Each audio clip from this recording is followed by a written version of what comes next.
What are we doing Hey, today? welcome back. Yes, I don't know what we're doing today anymore. We're just exploring Kanto at this point. Until we get to another gym, not much is going to be happening, unfortunately. Although we are going to fight the Snorlax, get that fat fuck out of the way. Just gotta put on the radio and put this right next to its fucking ear, and we'll be ready to go. Just play it and then talk to it. Place right near its head. Oh, the fuck! I'm trying to sleep here! Oh, god, no, here we go. Yep, Snorlax has returned. Limited encounters, just like before, so you know, if you want to catch it, get it now. You won't find it in the wild. Also, it's holding the leftovers, which is a pretty messed up held item, especially for this generation. Basically, every single turn is heals 1/16 of its max HP. Yep. And given that Snorlax is one of the beefier motherfuckers. Yep, its defense it's is high. going quite a bit. Yep, recover the leftovers, motherfucker. Its defenses are high, its attack power is pretty fucking high, and its HP is high. Yep. God, fucking Snorlax is always so powerful, why?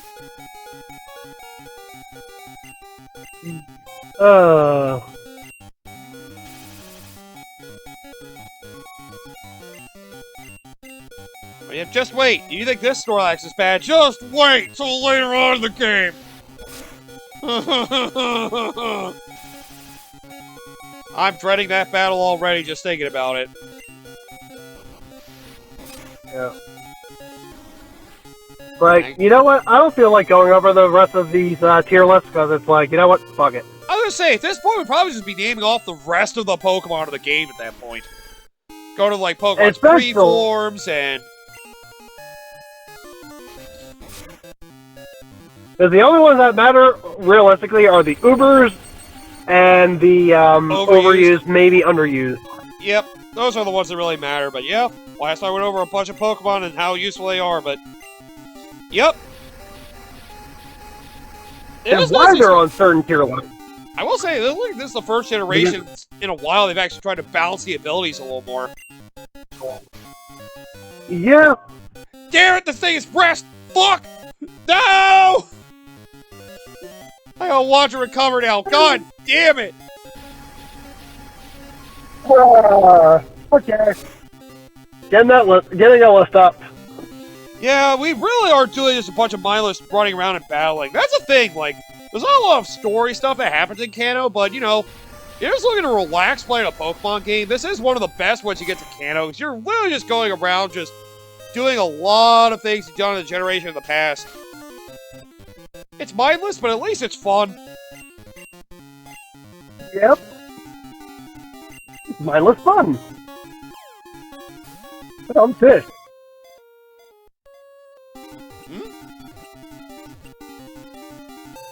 Yes, caught her with one freaking Ultra Ball while I was asleep! Fuck you! Yeah, fucking easy. The one good thing about having rest, it makes itself easier to catch. Yep. Who doesn't love that? Well, that's the only purpose of the Pokeflute, by the way. You need to get rid of that Snorlax so you can get to other parts of Kanto you couldn't get to normally. Because while you may think you may be able to get to Pewter City through Cerulean, you can't do that. They never let you do that, ever. I hate they don't let you do that at all. You literally have to go through Diglett Cave to get back to Pewter City if you're not flying. Like, why don't they... I wish they had a way for you to get from Cerulean to Pewter by just walking or surfing, but no, they don't. That's always pissed me off. Oh, I think we're going to the SS Aqua again to battle more trainers. I think that's what we're doing. Okay. Right, because they do have different battles, technically. So, I'm trying to... Because I know I had, like, a Pokemon-related one. I'm trying to find that. But if I don't, I'll just go for a random one. I know I did have a list of moves that were, like, banned before. Okay. Oh, we did go over that, though. We did that, and we we finished off that list as we finished off the Elite Four. That's right. Because frickin', yeah, it's always fun to see how moves are banned. It's funny to learn that half of them that were banned were mainly because of glitches. And then those that were banned before basically got downgraded heavily, like Dark Void. Yep. They turned to a 50 accuracy move because it can affect the entire fucking team. Yep. They still didn't downgrade Spore, though.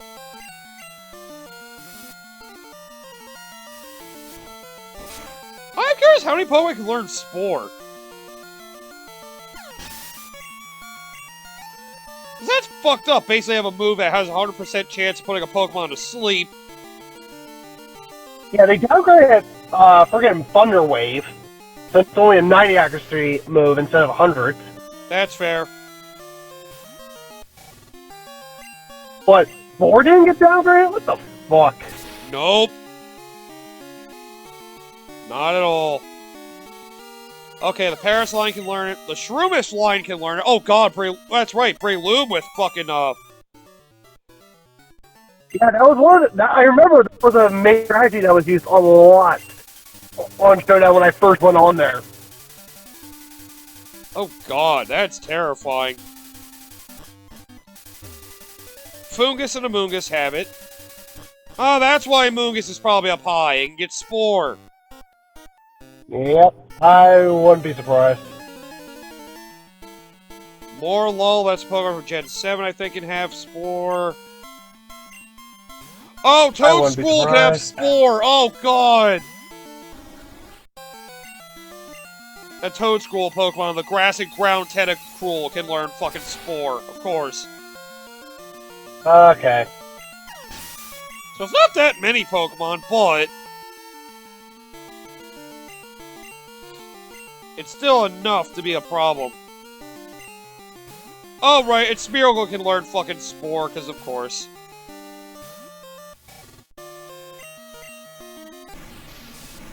Oh, wow, yeah. I keep forgetting, we never really have gone over Smeargle, have we? The fact it basically has... it only learns one move, but that move can basically be like, you know what, I'm just gonna learn what you have. That move looks great, let me have it. We did go over that before, actually. You know, we probably should go over that move, Sketch. That's a move from Gen 2. That's the thing with, Smeargle. It's a goat or sheep Pokemon thing, basically has a paintbrush for a tail. The one move it always learns every few levels, Sketch. Yeah. Pretty much on any level that ends in 1, it relearns Sketch. So Yep. you have exactly 10 levels for it to use its Sketch move. Yep. From like I'm talking like from level 1 all the way to like level 91. Yep. And basically, So there's only 10 times. Yep. Go ahead. Basically, that Sketch can basically copy any move it sees, and well, Smeargle will learn it permanently. Yep. Making Smeargle basically capable of learning almost any move. There are some exceptions, though. Such as Transform, Metronome, or Mimic. In Gen 2, those are the moves it cannot learn. Oh, you can actually it's a Sketch, Self-Destruct, or Explosion if they have the Damp ability. The Pokemon there... if Smeargle or another Pokemon that has Damp is there, prevents a Pokemon from using Self-Destruct, or Explosion, it can learn one of those too. Yep.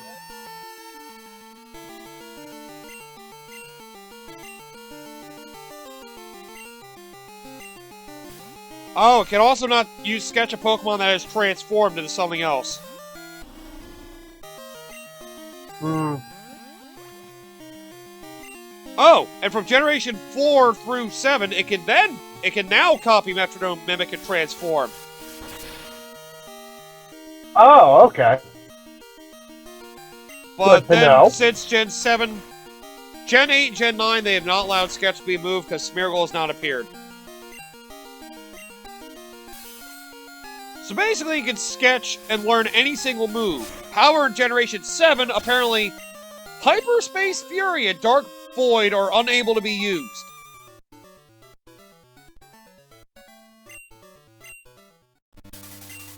Oh, okay, here we go. These moves cannot be sketched. Chatter, Mirror Move, Sleep Talk, Struggle, obviously, Sketch itself, Yeah. along with Shadow Moves and Z Moves. Right.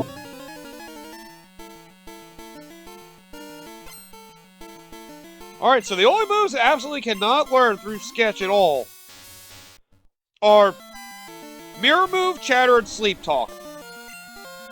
That's about it. Okay. But Generation 7, Dark Void, and Hyperspace Fury cannot be used, even if it does know it. Smeargle and Dark Void. Oh, God.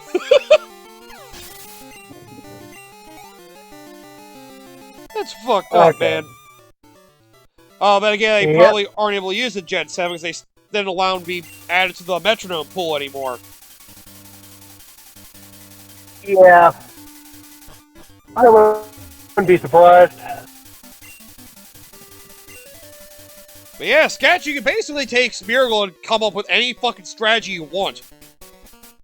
It is a fascinating Pokemon to use. If only it was actually that strong. Yeah. I'd be more scared of it could evolve, honestly. Yeah, I would be too. Yeah, unfortunately, its stat pool is really shitty. Yeah, that's really the only drawback with it. Could you imagine if Smeargle got, like, an evolution of some kind? Yeah. It would be pretty terrifying. It's decently fast, that's all it has going for it. Basically, it's your wild card Pokemon to have to just throw people off. Yeah. That's why nobody uses it. Yeah. That's a Pokemon that probably could deserve an evolution. Its stats are really bad. Like, its base attack and special attack are 20! That's pathetic! Yeah. Like, even fucking... Its speed is decent, that's all it has going for it. Like, goddamn. That's one of the more fascinating Pokemon introduced. Yeah, because I do remember at least trying to start this list, like, in a different playthrough we did a while ago, but I've never actually finished it. So, you know what? Fuck it. We're just doing this list entirely. Okay. So, my things that make no sense Power Rangers. Oh yeah, that things make no sense in Power Rangers. I remember we only hit through like 2 things. Yeah, Sly so, Cooper, I forgot starting about off, that. number 9, yeah, civilians are nowhere to be seen. Yeah, they do happen to be completely vacant when there's a battle going on. Like, Because of all the Sentai players have to use, so, in terms of, like, actual reasoning, and how they slice it up, but, so in terms of the description here, all monsters are scary. They cause harm to humans, which only heroes like the past save them from. However, once a threat has been identified and Power Rangers have come to the rescue, there is no civilian in sight who might end up at collateral damage. Yeah. Rangers and robots all clash, while bystanders just suddenly disappear from the scene. Sometimes there are a couple of civilians who initially get caught in the monster's trap, thanks to the Sentai footage. Well, that part I added, it wasn't in the article. Just to further the plot, but these are exceptions to the rule. Yeah. It's pretty much just... They're all out of the way. Maybe the Power Rangers rescued them quickly, mysteriously before the battle started. And they never let us know about it. A couple times, at least in some seasons, like in the very early episodes, but yeah, it's actually brought up a lot. I'm sure they mention every once in a while. Like, well, at least everybody's out of the way. Wait, how? Oh, fuck it. Yeah, number 8, property damage is overlooked. I do remember there was at least one series that did address that.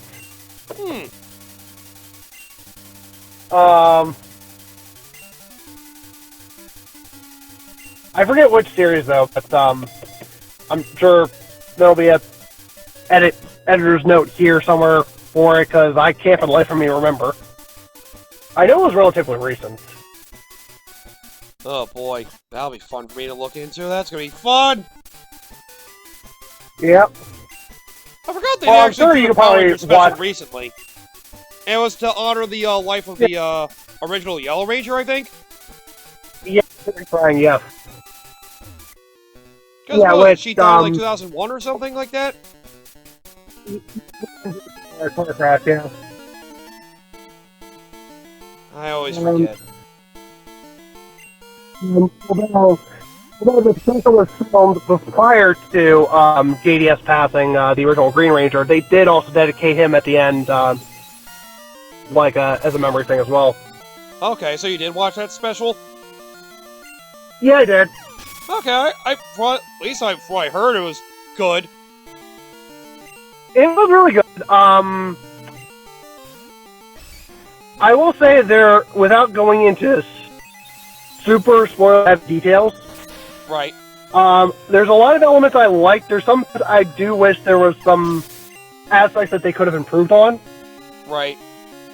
But it was like, it's like, I guess it's in a similar vein on what a lot of Mario fans probably said about the Mario movie that they saw it already, where it gives enough to kind of please them, but they understand that for a general audience, obviously, you don't want to put too much heavy on the references. It's just like, it could have been longer. There could have been more to it. Right. Yeah, I could see that. Like, they only wanted it to be about an hour or something, right? Yeah, like just under an hour with credits, but I will say there's a couple of scenes I wish they kind of held on for like another like minute or two, just to kind of give that weight to it, I feel. But no, like they take everything very seriously with that, like the whole like death thing that they do on screen with me and all the Yellow Ranger. Like a lot of those conversations that are had with Trini's daughter, it's like you could actually feel the weight of the emotion in those scenes, and those handle really well. That's good. Honored her well. That's good. Yeah. Remember how big a series of loyal fan base that they have? I would hope they did. Yep. Yeah, because it's like there's a lot more they could have probably referenced over the 30+ years catalog backlog that they had now because of this. But I get that they also wanted to downplay a lot of the references, specifically and cater it specifically to the Mighty Morphin era, because that's what most people know. So they wanted to kind of balance it between, the general audience that only knew about Mighty Morphin and are coming back into it, and maybe this is something to kind of gateway them back into check out other series. Because there are references to other series in them, and I'm not going to spoil what already hasn't been in the reveal stuff prior to the special. Right. Like the ones that were the more obvious ones that were kind of in promotional stuff already, where they have two of the characters, Mighty Morphin, that aren't morphed, that aren't going to be in the fight at all, just to kind of give that small spoiler, but not really kind of thing. Right. Like they're in SPA uniforms is what they've which is basically I guess like a prototype version for SPD. Ah, okay. That makes a little more sense. I mean, considering when SPD takes place, I mean, they were years away from that, so they kind of had to establish at some point. Yeah, I guess so.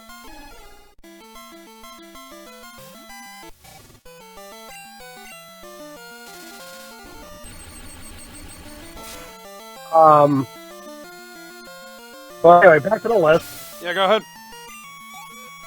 So yeah, property damage is overlooked. Common feature in anything to do with superheroes, the blatant and guiltless destruction of property.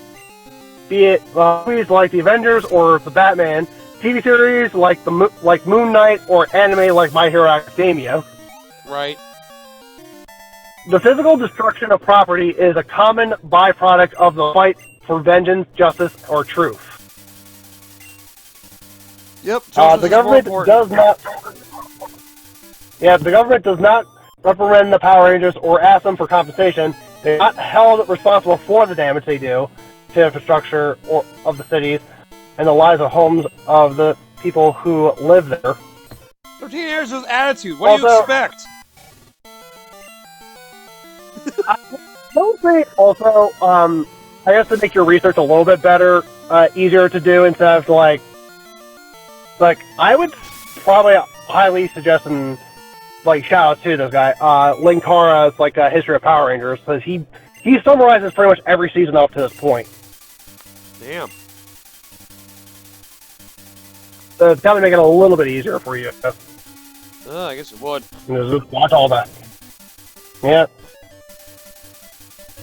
So number 7, the villain always wait for the Rangers to power up. Yes. So this one, technically, I can see if they've never watched anything from Super Sentai or any of the Tokusatsu stuff, because it's there's actually more of an explanation on the whole changing sequence, where in real time it's instantaneous. Ah. But the quote unquote morphin sequence or transformation sequence, it's slowed down so we can see it in our perspective. Oh, of course, of course. So, 'cause I remember there was a special crossover with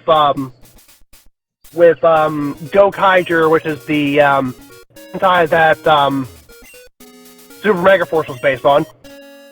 Okay. In the loosest sense of the word. Right.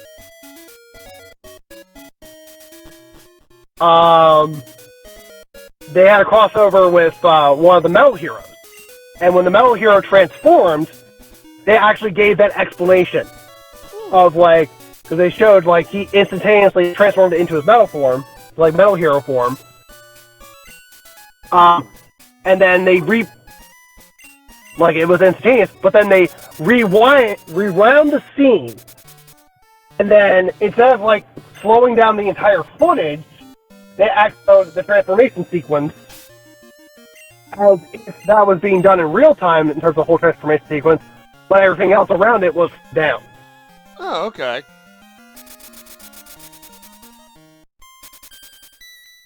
I imagine that's how they want to say a lot of the transformations happen. Yeah, basically, where it's instantaneous, and then yeah, where in real life, if you were to see it in real life, quote unquote, if you were in the show watching it, it's instantaneous. Right. But if you're an audience member watching the show itself, obviously outside of the in-universe, you can actually see the transformation sequence on how it's done. Of course. They do it so we can at least understand how it happens. Exactly. The science behind it.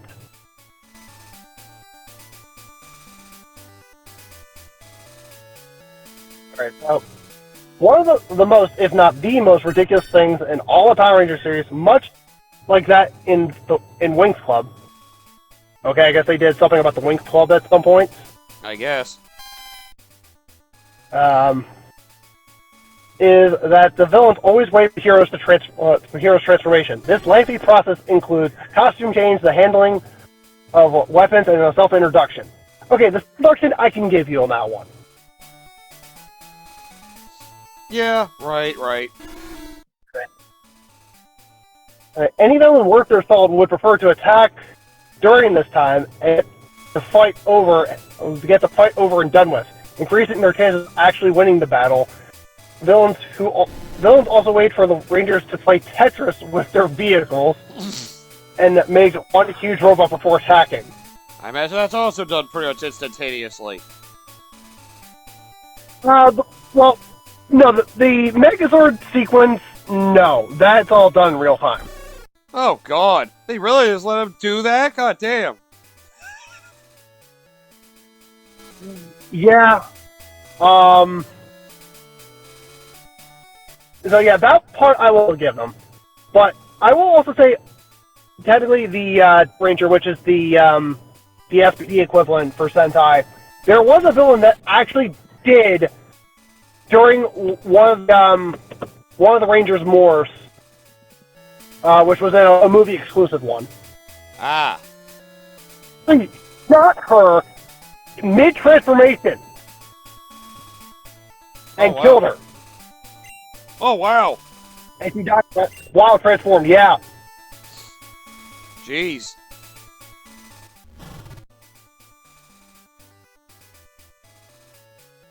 Like, that villain was not fucking around. Nice if they actually have a villain be a real threat.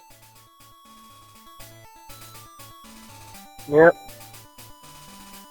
Well, then again, let's be real. In terms of Power Rangers, the most threatening villain still to this day is Lord Zed.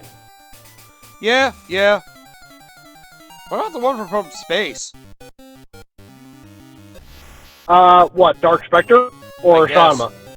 Whatever the main villain was in space. Really, Spectre, which, yeah, it was basically just the Malgor suit again they reused from the Turbo movie. Oh, okay. But I guess like the villain that's used throughout the series entirely, that actually basically acts as his second in command, quote unquote, is Astronema. Yeah, she was pretty effective. Well, he wasn't gonna take Elgar's hit.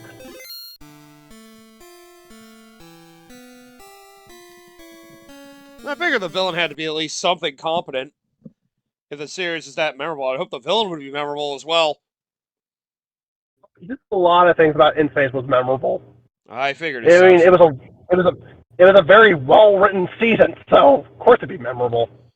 Yeah, I would certainly hope so.